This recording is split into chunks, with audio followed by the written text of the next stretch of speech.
Time to go with the It's 420 Somewhere podcast with your host with the most, the man voted most likely to smoke out with a Yeti, Mr. Brian Brown. Mr. Brian Brown. Now sit back and relax because it's time to go live across the world because it's 420 Somewhere.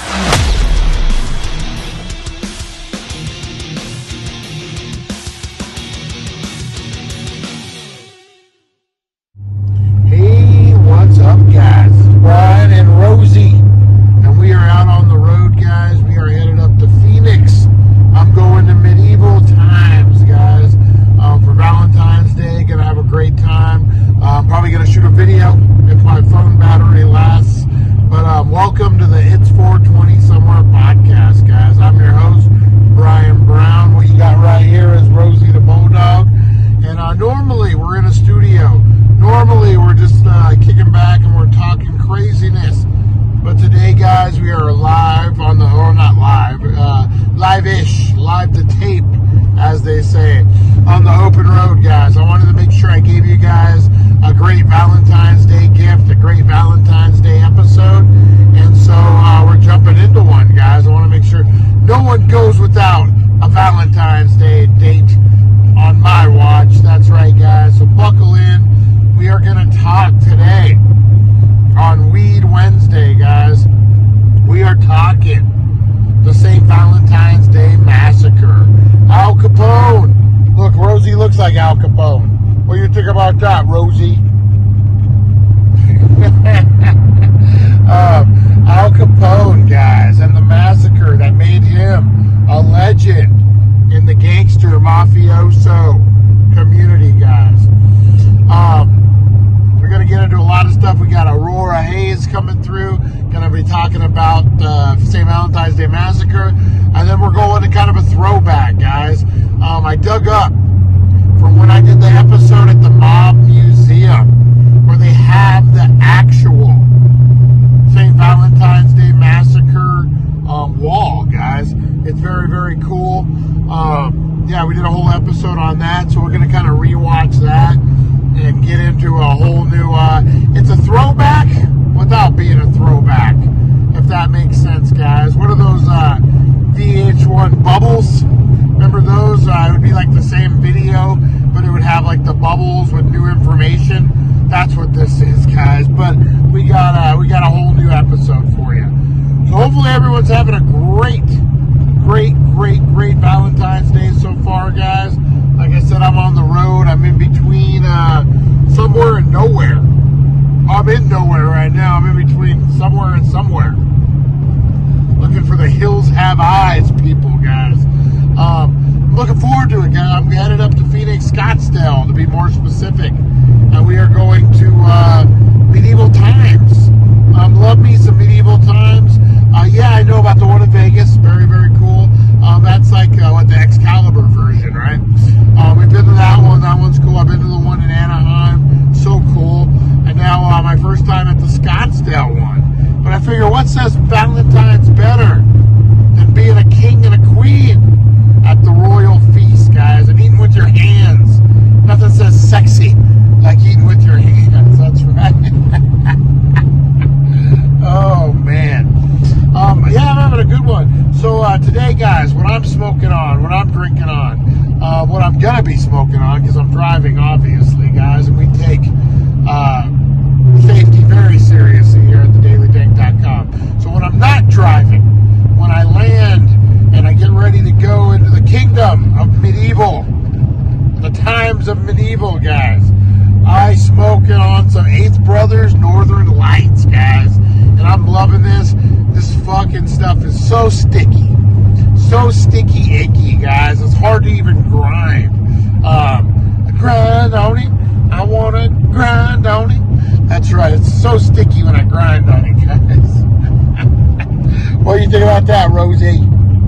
Oh, him and his jokes. That's what she's saying. Him and his jokes. So yeah, that's what I'm smoking on, guys. I bought about an ounce of it yesterday. Woo, super fire. What else they got going on down there? Gelato back in the house, guys. Oh, if you got a couple extra bucks and you're in the mood for some gummies, guys, they got gummy sale going on today. I got like 5 bags of gummies for $10. That's right. Get on in there today only, guys. A Valentine's Day lovers for you tonight. Secret edible underwear. You can make edible underwear out of it. That's right. You melt the gummies and you make some edible underwear. You get frisky and you're like, Brian, but I don't have a date. Why would I make edible underwear? Why wouldn't you? I'm just saying. You know what? Edible underwear. They're not just for dates anymore, guys. No. Oh, what a clown. What a clown I am, guys. What a clown. What else is happening out there today? Let's see. What is today? Wednesday. I didn't take the garbage out to the street. That's going to be a problem. What do we got? Super Bowl ended. All the Super Bowl math. Aftermath. Boy, a lot of money. A lot of money was gambled upon. Super Bowl weekend, guys. We don't have an exact figure yet, but we're talking billions, guys. Just insane amount of money being gambled upon, especially now with like your sports books and stuff. You know, I did want to talk about this real quick. I've been in the VR kick a lot lately. Oh, we got some fucking truck up here slowing us down, guys. Rosie don't like to slow down. Rosie, oh, bulldog, oh, so sweet. I've been doing a lot of VR lately. I've been playing, actually, I'm going to launch the series here pretty quick. I'm doing a lot of football. It's a New Era Pro VR football where you're the quarterback. And it's pretty realistic, man. I'm loving it. I'm loving it so far. But with that, it's kind of enticed me to go a little deeper into the VR world. And I found Poker Stars, guys. So what this isn't your normal Poker Stars. You're not really gambling per se. So you can buy stuff in the game and get tokens, and that's what you're gambling. So you're not gambling real money. You're gambling play money, but that's good in the game, if that makes sense. And man, they have everything from sports betting to poker to blackjack, and you're in VR, so like you walk up to a fucking slot machine and you just start hitting the button. It's insane, man. Up there it was, guys. There was a guy hauling some lights, slowing us all down. Don't you know, we got places to be, kind sir. Yeah, so I've been doing that, man, and I'm having fun. You feel like a baller. You're betting on games, you're playing poker, you're playing roulette. It's Vegas, man, basically. There's different casinos to go to, different things. The only thing I'm not a fan of it is it's kind of like, you remember when Wii first came out? And you had, Wayne lands in 1,000 feet. You better go. All right, we went. Right to get behind another truck. That's not cool. Remember when Wii came out, your characters looked kind of like Weeble Wobbles or like that kind of weird floating guys? That's kind of what your characters look like in like the poker and the meta universe and all that, which I'm not a fan of. I think you could have done a lot better than that. Like I like in the football game, you only see your hands. And then it's cool because there's a helmet on. So it feels like you're wearing the actual helmet because you got the VR goggles. Another good game like that, too, is Iron Man. Because it feels like you're in the suit. And then your control pads are your hand blasters. That's a fun one. Yeah, we're going to be dropping a lot of those videos. A lot of the VR videos. Some horror stuff coming up, guys. Stoned and Scared. You know, see Brian scream like a girl. Like when Rosie scared me the other day, guys. Oh, man, that was crazy. All right, guys. We got about a minute before 420. So what I want you to do is I want you to blow up those comments. Who got that dab? Who's got that pipe? Who's got that edibles? Who's got the flour? Who's got the wax? Who's got the flaming hot Cheetos? Who's got the Coke? Whatever you got, I want you to chill out. Take a deep breath in. Inhale that positivity, baby. Let's think of crystal clear meadows and the springtime, and you're just inhaling it in. And then you exhale that positivity. Blow out that fucking smoke, guys. Get it all the negativity out of you. And celebrate, because we're alive. It's a good day, and it's 420.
That was 420. We are going to get into right now the St. Valentine's Day Massacre.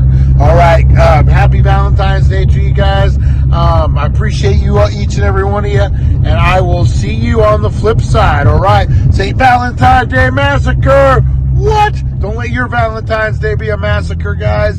Get in over the Healing Center. Buy two, get one free, guys. And then you get edibles. You can get 5 packs of edibles for $10. Get on down there today only, guys. And we will see you St. Valentine's Day Massacre. Al Capone, baby. Get into the St. Valentine's Day Massacre of Al Capone fame. That's right, guys. We're going to break it down. We're going to see. I really love the way BuzzFeed sets these up. And not only are we going to go with what BuzzFeed, what they're asking questions, we have evidence.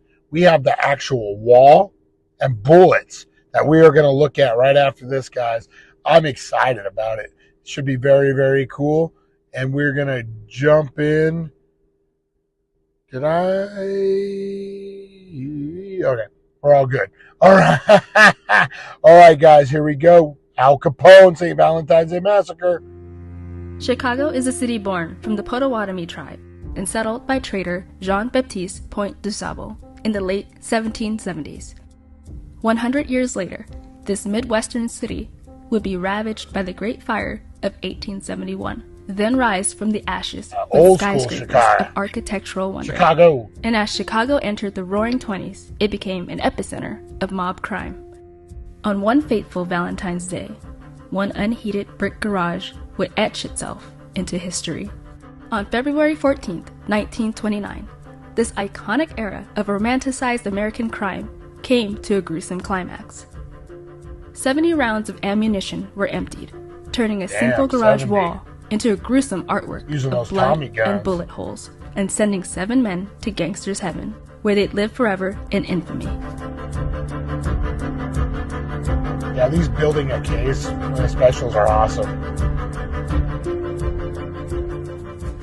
January 16th, 1919, marked the dawn of the enforcement of the 18th Amendment. The amendment, which was preceded by the temperance movement, banned the production, sale, and transport of all intoxicating liquors, including wine and beer. Prohibition. This act really would be the genesis of the Prohibition era. Created more. Gangs rained violence across Chicago, fueled by the sale of bootleg liquor. And in this reign of violence, 2 kings rose to the top: Bugs Moran and Al Capone. Chicago arch rivals who would stop at nothing in a Game of Thrones style war that would come to a bloody end at these doors. You don't hear a lot about Bugs The Moran. SMC Cartage Company garage on North We Clark know who Street won that war. was a front for the Irish-American Northside Gang, run by Bugs Moran.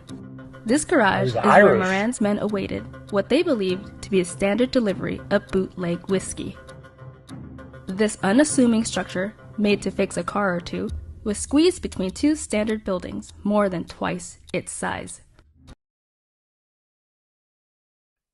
All right, guys. So, Prohibition really screwed a lot of things up. I would like to look at the government's stand on it and what they were really getting out of doing Prohibition, because I feel like it actually created more crime and more problems than it solved. I mean, it really opened the door to the mafia and their bootlegging, and I bet you they made more money with Prohibition than they did without. If you guys ever watch Boardwalk Empire, it was an HBO show. Really good. I definitely would recommend it. Top-notch show. Gets really deep into the bootlegging, New Jersey. Nucky Thomas, folks, that's right. Very cool. In the vein of The Sopranos, but more of a vintage period piece. A Boardwalk Empire. If you guys haven't seen it, make sure you check it out. All right, let's get into this next part, guys. On the morning of February 14th, 1929, a driver wearing a chinchilla topcoat and gray fedora arrived at the garage shortly after 10:30 a.m. In the car with him were 3 other men, 2 of them dressed as police officers. The 4 men charged through the door into the SMC Cartage Company garage like police performing a raid. These men, however, were not the police. They worked for Al Capone. Capone wanted to take Moran out once and for all and confirm his position as the #1 mob boss in the country. Pretty smart if you think about it. Once inside, the 4 men marched across the room, flanking the 7 men who were unlucky to be inside. But Bugs Moran himself was not among them. Capone's gang forced all 7 of Moran's men to stand up and face the wall. That whitewashed brick wall would, for most of them, be the last thing they'd ever see, because within minutes, Capone's gang emptied 90 bullets into their backs. The preferred weapon used by Capone's gang was the Tommy gun, nicknamed the Chicago Typewriter. That's why they got all those rounds. It was a true weapon of raw destruction. The sounds of annihilation echoed through the Chicago streets like thunder. Witnesses in nearby buildings ran out to see the commotion and spotted the black Cadillac fleeing the scene. 7 victims lay before the bullet-ridden wall. They were Moran's deputy and second-in-command, Albert Kachelek, his bookmaker, Adam Heyer, his business manager, Albert Weinschenker, 2 of Moran's associates, Reinhard Schwimmer and John May, and Peter and Frank Gusenberg, who were reportedly Moran's best killers. When the police arrived at the shootout, Frank Gusenberg, who had been shot with 22 bullets, was still alive. When questioned by the police as to who shot him, Gusenberg said, "No one. Nobody shot me." Gusenberg died 3 hours later, right there. loyal to the thieves' code of honor he lived by. Despite Moran's absence at the massacre, Capone's plan had worked. This act of violence would become such a hard blow on Moran that he lost control of the territory he once ruled. Dang. So they didn't get the boss man, but they got pretty much all his lieutenants and everybody. Boy, they really jacked them up. So I'm interested to see if they ended up getting Moran or if he just left. Let's get into this right now, guys. This is the last little part. I got fire trucks going on off around me. Getting crazy at the Mob Museum. Here we go, guys. And in that absence, Capone rose to be king, bringing in $100 million a year at his prime. Moran was quoted as saying, "Only Capone kills like that." But Al Capone was conveniently vacationing in Florida at the time of the massacre and was never charged for what is now known as the St. Valentine's Day Massacre. It's a straight general move right there. One possible lead in the case was Machine Gun Jack, Capone's bodyguard. Machine Gun Jack was arrested for being the one who set up the falsified whiskey delivery that brought Moran's crew to the location. His alibi, however, was that he was with his wife, Louise Rolfe. Conveniently, he'd recently married Rolfe, making it impossible for her to be legally pressured by officers to testify against him. Louise Rolfe became known as the Blonde Alibi.